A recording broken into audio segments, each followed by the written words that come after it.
21 kilo dedingiz, to'g'rimi? Stansiyaga bordim keyin, desdan keyin, gapim oxiriga stansiyaga bordim. Stansiyaga borsam 100% topdi go'sht. Ya endi eshitib turinglar-da, Zamir opa. Siz menyudagi qabul qilinganini gapiring. Berilish kerak bo'lsa ham o'shani aytmang. Yo, o'shani mana taomnomada ko'rsatilgan. Bo'pti, menyuingizni olib chiqing. Menyuni olib chiqing, nechta bola bor? Misol Menyuni olib chiqing. Mana men dalolatnoma tuzib qo'yganman. Hop, menyuingizni olib chiqing, men bir so'z. Yo, menda hozir berilish kerak bo'lgan go'sht haqida gapirmanglar. Olingan go'sht haqida. Olingan go'sht aytyapman. Necha kiloga oldingiz? Zamir opa, siz ham eshitib turing. Necha kilo oldingiz? 16 kilo deyapman. 16 kilodan bo'lsangiz. 3 kilosi qani xo'p? 10 kilo kelyapti. Bitta tovuqda soldik dedim. 3 kilo kessin dedik. 2,5 kilo chiqdi ko'zingiz oldi, 2,5 kilo chiqdi. 3 kiloga hisobladik. Xo'p, 3 kilosi qani xo'p? Olinganini dalolatnoma qilib. Yog'ini ham mana Va opa, hozir suyagini ham olamiz. Yo, bunda yozilgan olish kerak bo'lgan emas, olganini aytsa, Yo, 21 kilo qabul qilib oldimizlar. Gap ikkita joydan chiqyapti. kilo qabul qildim deb og'zimdan chiqqan yo'q hali. Opa, chiqdi mana shu yerda. Tohir domla ham guvoh edi, mana pochcha ham. kilo qabul qildim deganim yo'q. Taomnomada 20 kilo go'sht yozilgan. Ha, 20 kilo yozilgan bo'lsa, endi Mana ikki xil gap bo'lyapti-da hozir mana. Endi olinganidan yozilganini o'rtasida ta'minotchi javobgar. To'g'ri, ta'minotchi Ha, javobgar. shu javobgar. Yo, ta'minotchi javobgar bu. Opa-da. Mana Men qabul qilgan bu go'shtni qabul qildi, lekin bo'yga bunaqa yozilgan. Muhammad aka mana 20 yozildi. Bular 16 yozildi. Nimaga 20 yozildi-yu? Bu 16 bo'lsa o'rtadagiga ta'minotchi javob beradi. Javob beradi Ha, gapingiz. Men shuni gapiraman. shu joyini so'rayapti. Sizni chaqirdingiz. Yo, siz qildim. Ha, yo'q, meni chaqirishmaydi. Chunki meni ishtirok etkazmaydi. Nimaga? Mudira bilan tilib berdi. Variant uchun bizni o'chirib tashlagan meni. Bir-birimizga ko'zimiz tushsa, bu vaqtda qovoq solishib yurganimizda foydasi yo'q. Yo'q, men qovoq solmayman. Yo'q, Mana misol men endi. bo'lgan voqeani aytyapman. Misol hammamiz bitta odammiz, degani yo'q. Ha, bitta qishloq odam. Men nimaga keldim? Menga buni bir deb foydasi ham o'zini. Chunki mana hozir meni tayinlaganim uchun kirmay yurdim. Endi noilojdan shu bugunga to'g'ri keldi.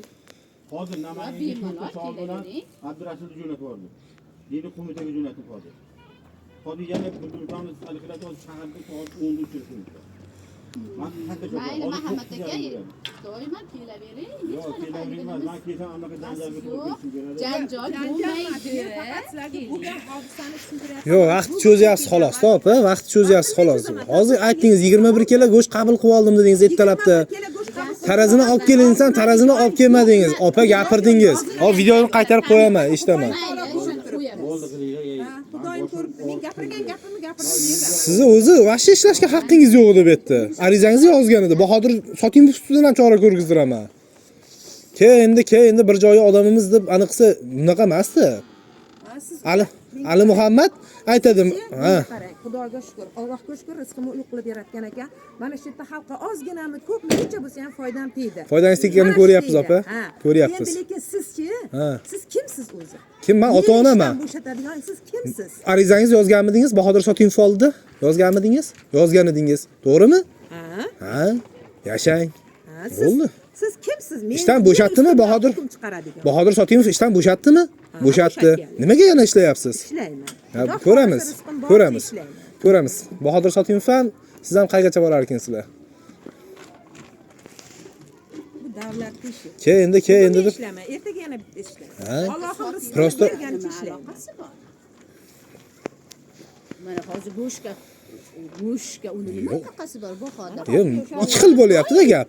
Gap ikki xil bo'lyapti-da hozir. Bahodir doim olinglar, ko'rib olinglar. Ha, ko'rib olinglar. Nima? Svejiy go'sht talab qilmayapsizlar. Men baqir-chaqir qilmayapman. Sertifikatlari ham go'shtni anuni ruxsatnomasini ham hammasini bizga taqdimot qilgan. Butun rayon bo'yicha taqdimot bo'lgan shu narsa to'g'risida. Qo'ya qoling, men chaqirib qo'ya qoling, nomerini bering-chi. Nomerini bering Zamir aka. Hozir anda qolib Telefonni cho'ntagingizga solib yuring.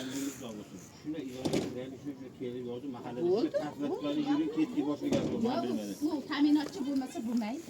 Ta'minotchi bo'lmasa mana shuncha. Yo, hamshira javobgarmi? Bu yerda qolganiga hamshira javobgarmi yo ta'minotchi javobmi? Hali qilaversin. Javob beraversin. Tortib olganiga javob Ha, beraversin. tortib olganiga javob beraversin. Nima bo'ladi shunaqa? Hozir suyagini ko'ramiz. Menga beringlar, men ularda ham bor, sizlarda bo'ladi ta'minotchilar nomeri. qilyaptimi? Masalan, men gaplash. Hozir Beringlarchi. Kelyapsizmi? To'g'risini gapiring deb bilayin. To'g'rimi? Sizlar bunda qayda? yig'ilishi bor, 9.5 bu. 800 nechi? Ovozini bo'lsa qilib beringlar. Telefon bunaqa bermaydi menga mana. Bizlar qilib beradi. 400 0 qilib beraymi? Qilib bering endi. Telefon. Ovozini chiqarib bering. Hali g'ayrati keladidan so'ng yana yarim soat takrorladi. Men bosh chopaman. Nima? Yo'q, Doniyorjon aka. Doniyorbek, yaxshimisiz? Kim kelyapman yo'lda? Azizbek yo'lda kelyapman deyotgan ekanlar. Kelmayaptilar ham aytdi. Dicha muammoli ishimiz bor edi. Ha? Alo. Azizbek, boshqa kelyapman deganiga telefon qilib bering.